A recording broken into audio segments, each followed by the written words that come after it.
Narito na ang mga pinaka-malalaking balita sa One North Central Luzon ngayong Lunes. Hulikam, 7 taong gulang na batang babae na gulungan ng pick-up sa Suyo, Ilocos Sur. Isa pang hulikam, 1 patay, 3 sugatan sa salpukan ng oil tanker at kotse sa Orion, Bataan. Beep beep beep sa mga motorista, may big time oil price hike bukas. Magkano kaya? At 1,000 flowers, atraksyon sa isang plaza sa Pangasinan.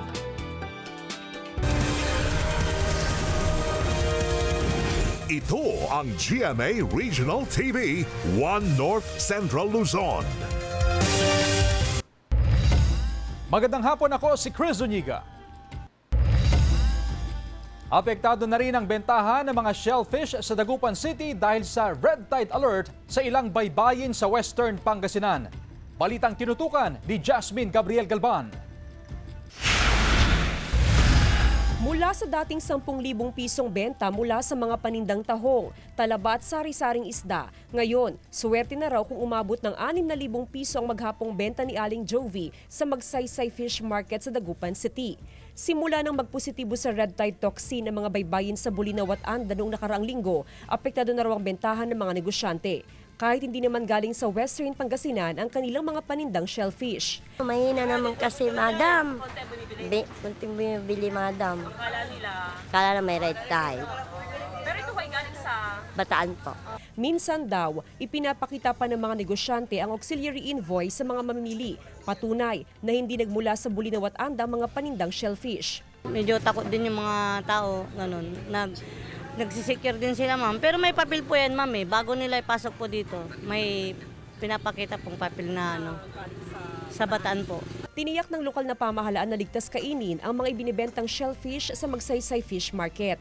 24/7 na may nakabantay sa pamilihan para matiyak na red tide free ang lahat ng produktong ipinapasok sa fish market.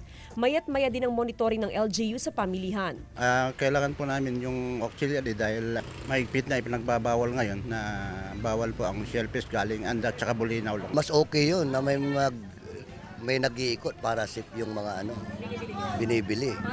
Regular ang water sampling and testing ng BFAR para mamonitor ang sitwasyon sa mga baybayin sa Anda at Bulinaw at maging sa mga karatig na lugar. Bago po malis ang ating advisory, dapat po magkaroon ng 3 consecutive na negative results ang ating mga shellfish para matanggal po yung advisory. Kasama si Jing Dakanay, Jasmine Gabriel Galban, One North Central Luzon.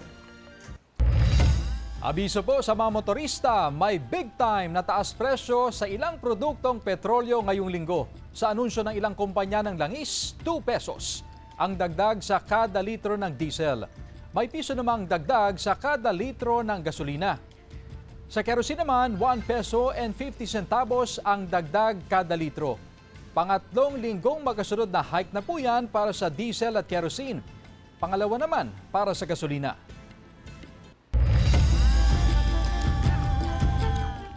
Isang patay habang 3 ang sugatan sa salpukan ng oil tanker at kotse sa Orion, Bataan. Ang insidente sa pool sa CCTV.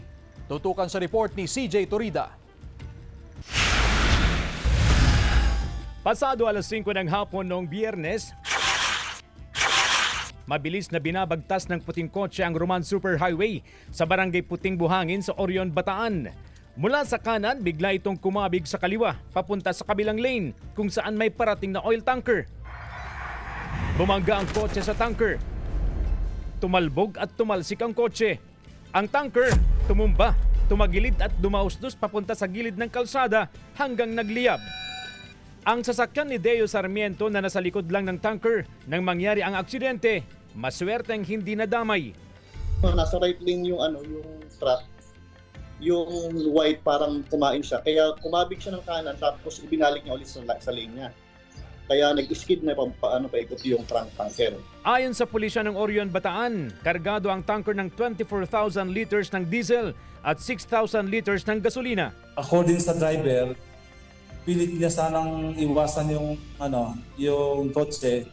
Nakabig niya pong konti. So nag-slide po agad yung gulong. And then As a result po doon, nag-spark. Pag-spark po, yun po ang cause ng fire. Dead on arrival sa ospital ang babaeng sakay ng kotse. Nasa ICU at walang malay ang driver nito. Nagtamo rin na mga sugat ang sakay na 2 menor de edad na ligtas na ngayon. May mga nakaparadang motorsiklong nadamay rin pero wala namang nasaktang rider. Agad nakatalon ang tanker driver na nagtamo ng minor injuries. Inaresto siya at makaharap sa mga reklamong reckless imprudence resulting in homicide, multiple physical injuries at damage to property. Pero pinakawalan din. Kinukuha pa namin ang panig ng tanker driver pero ayon sa PNP, ang paliwanag nito ay tugma sa kwento ng saksi. CJ Torida, One North Central Luzon. Sugatan ng 23 anyos na rider ng motorsiklo matapos na ma-hit and run ng van sa National Highway na sakop ng barangay Kalangkwasan, Kasiguran, Aurora, dakong alas 11:30 ng umaga noong Sabado. Sa CCTV footage, makikita ang pagtumba ng biktima at iniwang nakahandusay sa kalsada ng driver ng van. Nag-overtake daw ang rider nang biglang sumulpot ang van. Inutugis na ng otoridad ang driver ng van. Sinisikap ng GMA Regional TV na makuna ng pahayag ang biktima. Samantala, presyo ng lowland vegetables sa Mangaldan Public Market tumaas ngayong linggo dahil daw sa kakulangan ng supply. Sudan sa report ni Sandy Salvacio. Dagdag pasanin sa bulsa ng mga mamimili ang muling pagtaas sa presyo ng lowland vegetables ngayong araw sa Mangaldan Public Market. Kabilang sa mga tumaas ang presyo, ang talong na ngayon ay nasa 120 to 180 pesos kada kilo na dati ay nasa 100 pesos. Ang palaya na nasa 140 pesos kada kilo na dati ay nasa 100 pesos. At sitaw na nasa 120 pesos na dating 90 pesos. Yung mataas din yung demand mo. So, ang ibig sabihin ma'am, kamusta ma'am yung presyo? Tumaas din po. Yung talong, ganun, okra ma'am, tsaka mga, ang bumababa po, kamatis. Dahil sa pagtaas ng presyo, apektado ang bentahan ng lowland veggies. Si Nanay Estela, bumili na lang muna ng highland vegetables ngayong bumaba naman ang presyo ng mga ito. Tipid neto. Sa linggo netong kakainin ko. Bumaba ang presyo ng lahat ng highland vegetables sa pamilihan mula 20 hanggang 520 pesos. Ito yung presyo ngayon. Yung 18 naging 60, 20 ang nabawas dun. Ayon sa Samahang Industriya ng Agrikultura o SINAG, balik normal na ang produksyon ng gulay sa Cordillera Region. Wala pa naman freezing point, so okay pa naman yung weather kung makikita natin. Tumaas daw ang presyo ng lowland veggies dahil sa epekto ng mga nagdaang kalamidad. Tumaas din ang demand kahit bababa ang supply. Asahan daw na sa susunod na mga linggo ay bababa ang presyo ng mga ito. It will take around 45 days yung cycle ng tanim. So we expect na another 15 days baka mag-normalize na yung presyo. Kasama si Henry Duminsil, Sandy Salvacio, One North, Central Luzon.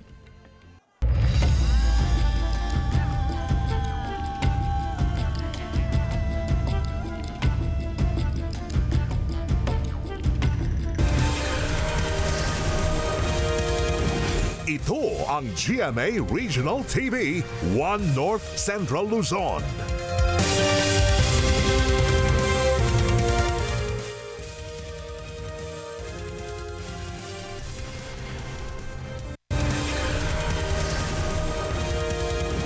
Ito ang GMA Regional TV, One North Central Luzon. Patay ang 7 taong gulang na batang babae matapos na mabangga at magulungan ng pick-up sa Suyo, Ilocos Sur. Yan at iba pang balita sa pagtutok ni CJ Torida.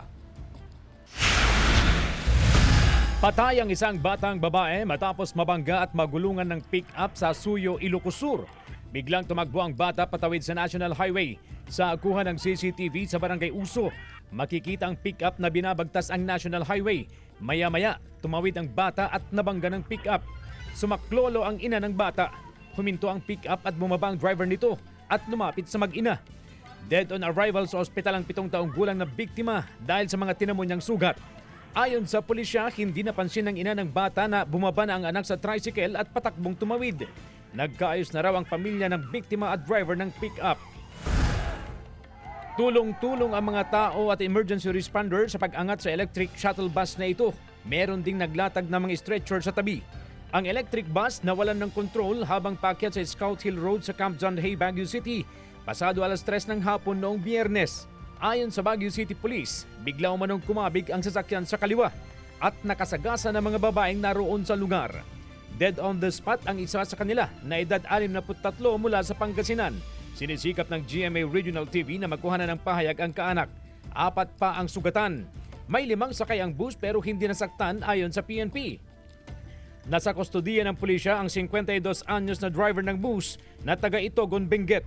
Wala pang pahayag ang driver na posibleng maharap sa reklamong reckless imprudence resulting in homicide and multiple physical injuries. Patuloy ang investigasyon ng Traffic Enforcement Unit sa disgrasya. Ang electric bus ay nag-aalok ng libreng sakay sa loob ng Camp John Hay. Ang John Hay Management Corporation nakiramay at tumutulong na raw sa mga kaanak ng nasawi at mga nasaktan. Nakikipagtulungan daw sila sa investigasyon ng pulisya at sa operator ng nadisgrasyang shuttle bus. CJ Torida, One North Central Luzon. 12,000 kahon ng appliances ang nakumpiska sa pagsalakay ng CIDG sa 2 warehouse sa Bukawi, Bulacan noong Miyerkules. Kabilang ang mga kalan, air fryer, water dispenser, heater, vacuum cleaner at air cooler na tinatayang nagkakahalaga ng mahigit sa 43 million pesos. Ayon sa CIDG, ang mga nakumpiskang produkto ay walang minimum labeling requirements ng DTI, dahilan upang maituring na substandard at posibleng mapanganib sa mga mamimili. 5 individual ang inaresto sa operasyon, kabilang na ang isang lalaking Chinese national na umano'y manager ng warehouse. Kasama ring dinakip ang 4 na empleyado na pawang nasa legal na edad at residente ng Bulacan. Maharap sa reklamong paglabag sa Consumer Act of the Philippines ang mga nahuli. Wala pa silang pahayag. Galvan at Zamora Street sa Dagupan City na dating pinwestuhan ng baratilyo at food strip bukas na sa mga motorista. Makibalita tayo live kay Jasmine Gabriel Galvan. Jasmine? Chris, balikrutan na ang mga jeep biyahing Bunuan area sa Eastern Barangays ng Dagupan City matapos nga nabuksan sa mga motorista ang Galvan at Zamora Street. Sa Galvan Street, nagabang ng jeep si Aling Araceli kaninang umaga. Pauwi siya sa Barangay Tambak. Malaking bagay raw na hindi na siya maglalakad papuntang downtown area upang doon magabang ng jeep. Oo, mas okay siya ngayon kasi malinis eh. Malas at saka hindi masyang kalat. Pag dumating, pwede sakay ka na, wala na. Binuksan na sa mga motorista ang Galvan at Zamora Street na dating pinwestuhan ng baratilyo at food strip sa Dagupan City. Balikrutan na ang mga jeep na biyaheng Bunuan area. Ganon din ang mga jeep biyaheng Eastern Barangay, gaya ng Salisay, Mangin, Bolosan at Tambak. 2 kalsada po yung nabuksan, ito pong Galvan Street at ito pong Zamora Street. Mababawasan po yung traffic natin dito sa may Burgos Street, papuntang Burgos Street to Burgos Extension. Kaya malaking bagay din po. Malaking tulong para sa mga tsoper ang pagdaan sa Galvan at Zamora Street. Dagdag kita raw ito sa kanila dahil mas marami silang naisasakay na pasahero. Dito na kami dumadaan ma'am, kaysa doon, malayo doon ma'am. Tapos pag kasi dyan ma'am, wala, mahirap mag-pick up ng pasahero. Dito ma'am, kahit medyo mabagal kaming umusad, mayroon namang pasaheros ma'am. Kontrolado na rin ang traffic flow sa Burgos Street matapos magbalik ruta ang mga jeep na biyaheng Bunuan. Chris, sa mga oras nga na ito ay napakaluwag ng daloy ng trapiko dito sa may kahabaan ng Galvan Street. Bagamat may ilang mga jeepney driver ang bahagyang humihinto pero sila ay nagsasakay lamang ng pasahero. Karaniwan umaabot lamang yan sa 30 seconds hanggang sa 1 minute. Bukod sa Galvan Street ay tuloy-tuloy din ang traffic flow. Maayos ang traffic flow sa A.B. Fernandez Avenue o sa may downtown area. Dire-diretso yan sa may Burgos Street. May mga nakaantabay ng mga traffic enforcer at police mula sa Dagupan City Police Office para matiyak na maayos ang traffic flow sa mga pangunahing kalsada sa lungsod ng Dagupan. Chris? Maraming salamat, Jasmine Gabriel Galvan. Presyo ng mga gulay, isda at karne sa pamilihang bayan ng Calasiao mahigpit na minomonitor ng Market Division. Ang detalye sa report ni Jewel Fernandez. Sinusuyod ng mga kawani ng Market Division ang mga tendera sa loob ng pamilihang bayan ng Calasiao, Pangasinan. Isa-isang tinatanong at inililista ang presyo ng kanilang mga ibinebentang produkto tulad ng mga gulay, karne at isda. Upang sa ganun ay ma-check natin kung medyo tumataas na yung mga presyo or bumababa. Upang sa ganun ay makita natin ang takbo ng mga vendors at ang ating mga kalakalan dito sa ating public market. Isa sa mga binusisi ang bentang gulay ni Aling Rhea. Aniya, maganda umano ang ginagawang pagbabantay sa mga presyo sa palengke upang magkaroon ng tamang basihan ang mga mamimili. Para malaman din ng mga mamamayan yung mga presyo, para updated sila. Para din walang lumalamang sa bawat isa din po. Hindi umano pare-pareho ang presyo, depende sa pinagkukunan ng supply. Pero tinitiyak ng Market Division na walang overpricing sa pamilihang bayan ng Calasiao. Yung pag-aangkat nila ay depende sa kanilang kinukuha mga produkto dahil siyempre kinukuha din nila yan sa Bilyasis o kaya Ordaneta. Kaya tapos may magbabagsak sa kanilang mga namimili na mga paninda kaya sini-check natin kung bakit tumaas. At saka yung pagtaas naman ay hindi naman masyado mataas na mataas. Kasama si Ron Taniedo, Joel Fernandez, One North, Central Luzon.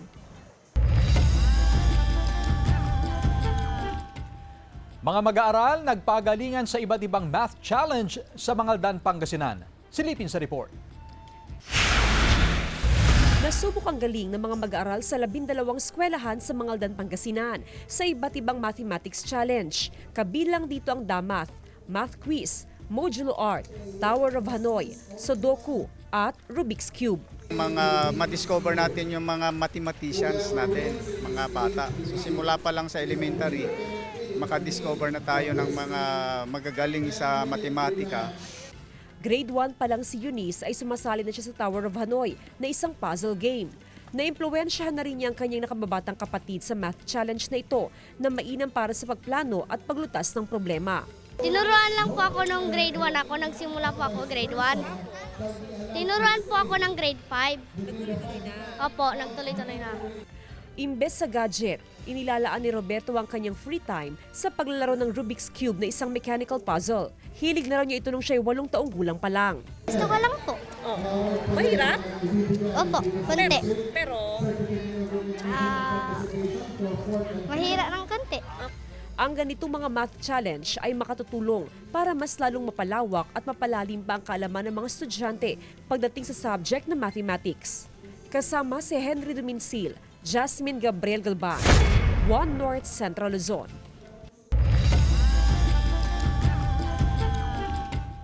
Mga kapuso, the wait is over dahil natunghayan na sa telebisyon at online ang pilot episode ng bagong intense drama series na House of Lies.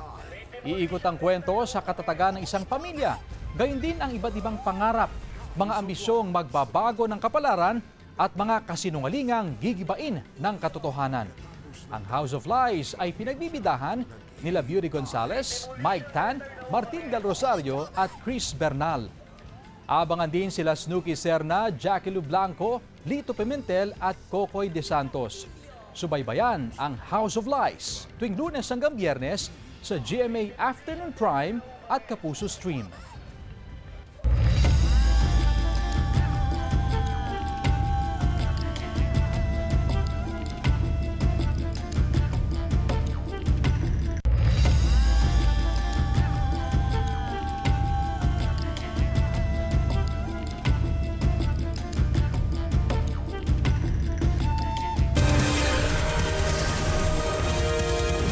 Ito ang GMA Regional TV, One North Central Luzon.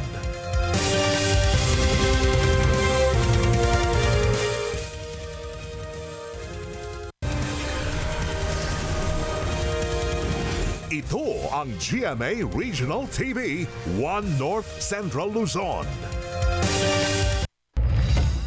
Mga report ng health concerns tungkol sa mga nakainom ng Niricol na batch ng infant formula inimbestigahan ng FDA. Narito ang report. As of January 15, nakatanggap ang Food and Drug Administration ng 25 ulat kaugnay sa mga pinarecall na mga batch ng infant formula products ng Nestle Philippines na non-OptiPro at non-Kid OptiPro. Sa 18 ito, may health concerns na napansin sa mga batang nakainom ng mga naturang infant formula. Kabilang sa mga sintomas ay pagsusuka, pagdudumi, pananakit ng tiyan at ibang kondisyon. Ilan dito nangangailangan ng atensyong medikal. Sabi ng FDA, nire-review nila ang bawat report at kino-coordinate din sa mga kinauukulang ahensya. Nakikipag-ugnayan din sila sa Nestle Philippines Incorporated na inatas ang regular na mag-ulat kaugnay sa ipinatupad na voluntary recall ng mga produkto. Bukod sa pagbabantay sa kalagayan ng mga bata, hinikayat din ng FDA ang publiko na iulat sa kanila ang mga insidente kaugnay nito. Noong January 9, inanunsyo ng Nestle Philippines ang voluntary precautionary recall ng ilang batch ng non-OptiPro at non-Kid OptiPro dahil may na-detect na posibleng issue sa kalidad ng isang ingredient mula sa kanilang leading supplier. Ayon sa website ng Nestle Global, nagpatupad sila ng recall ng mga batch ng kanilang mga infant formula sa mahigit 60 bansa at territories na karamihan ay nasa Europa. Sa bagong pahayag ng Nestle Philippines, sinabi nilang nakikipag-ugnayan sila sa FDA ukol sa mga naiulat na sintomas na posibleng may kinalaman sa mga nirecall na batch ng kanilang mga produkto. Naiintindihan daw nila ang concern ng mga magulang at prioridad daw nilang matugunan ang kanilang mga pangangailangan at magbigay ng tulong. Sinimulan nila ang voluntary recall bilang pag-iingat matapos nilang ma-detect na mababang level ng hindi nila tinukoy na substance sa isang ingredient mula sa global supplier. Paglilinaw rin ng Nestle, walang itinagdang food safety thresholds ang health authorities kaugnay na naturang substance. Wala pa rin nilang malinaw na datos na nag-uugnay sa epekto nito sa kalusugan. Sa kabilaan nila ng kawalan ng safety at regulatory limits, nagdesisyon silang magsagawa ng voluntary recall. Patuloy raw silang nakikipagtulungan sa FDA at nagbibigay ng mga kailangang updates at para masigurong nasusuri ang lahat ng report. CJ Torida, One North Central Luzon. Hindi lang sa Cebu nagkaroon ng Sinulog Festival noong nakaraang Sabado. Sa Calasiao, Pangasinan, nagkaroon din ng prosesyon ang mga deboto. Bitbit ang mga imahen ng Santo Niño, sumayaw habang umaawit papuntang simbahan. Nagkaroon din ng catechism, game for children at Holy Mass kung saan may special blessing sa mga imahen ng Santo Niño.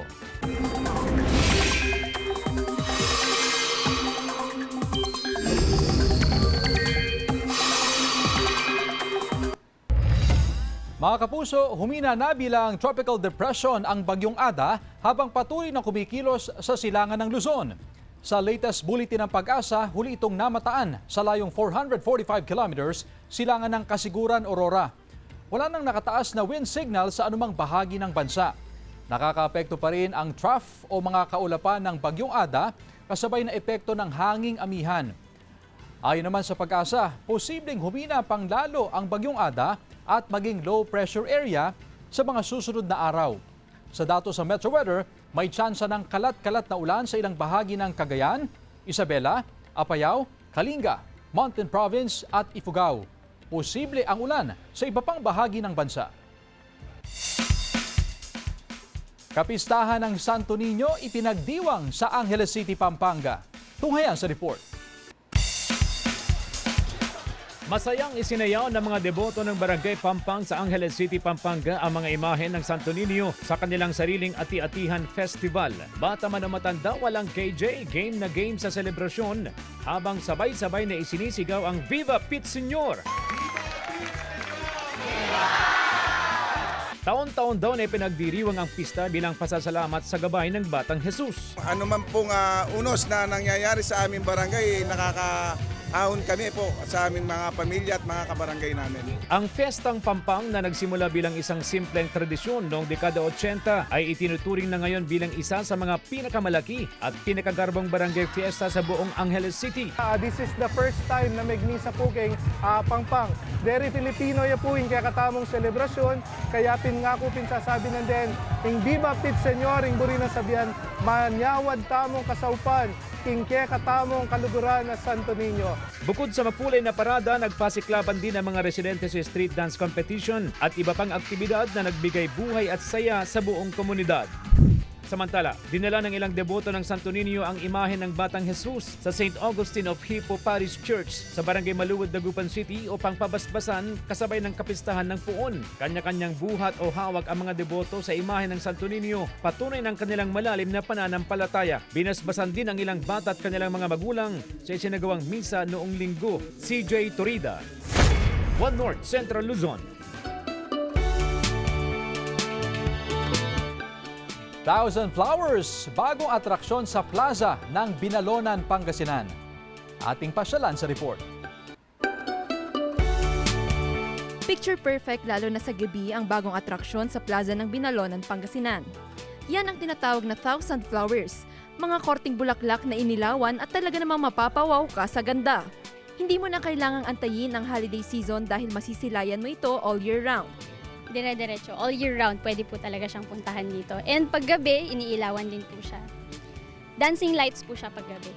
So far po, malaki yung nakita natin na increase ng pagdating po ng mga tourists dito po sa Binalonan. Mahigit 1,000 lighted artificial flowers ang nakapaligid sa plaza. Bawat anggulo, Instagrammable at swak para sa inyong selfie. Hindi lang sa gabi dinarayo ang Thousand Flowers. Kahit tirik ang araw, kamangha-mangha pa rin ang pasyalan. Sobrang ganda po, tas sa gabi po mas maganda po siya. Dinadaya po siya. Madami pong nagpo-post dyan. Nakakaalis din daw ng stress kapag bumisita ka rito. Tiyak na tanggal ang pagod mo sa trabaho at relaxing para sa mga kabataan. Very peaceful po dito and magandang paggalahan. Kasama si Ron Taniedo, Jewel Fernandez, One North Central Luzon. Samantala, mapaparod niyo po ang episode na ito at iba pang pinakahuling lokal na balita sa official website ng GMA Regional TV, www.gmaregionaltv.com. Pwede rin kayong bumisita sa aming official YouTube channel, GMA Regional TV, at i-click ang subscribe button para sa pinaka-maiinit na balita mula sa mga rehiyon. Nais din naming pasalamatan ng mga kapuso sa Hilaga at Gitnang Luzon, maging ang mga kapuso natin abroad. Dahil sa GMA Regional TV, local news matters. At yan ang mga pinakamalaki at pinakahuling balita sa Hilaga at Gitnang Luzon. Maraming salamat sa pagsama sa amin pati na ang mga kapuso sa ibang bansa na tumutok sa mga balita sa rehiyon. Ako po si Chris Zuniga. Kami ang GMA Regional TV, One North Central Luzon. Buong puwersa para sa mas malaking misyon at mas malawak na pagdilingkod sa bayan.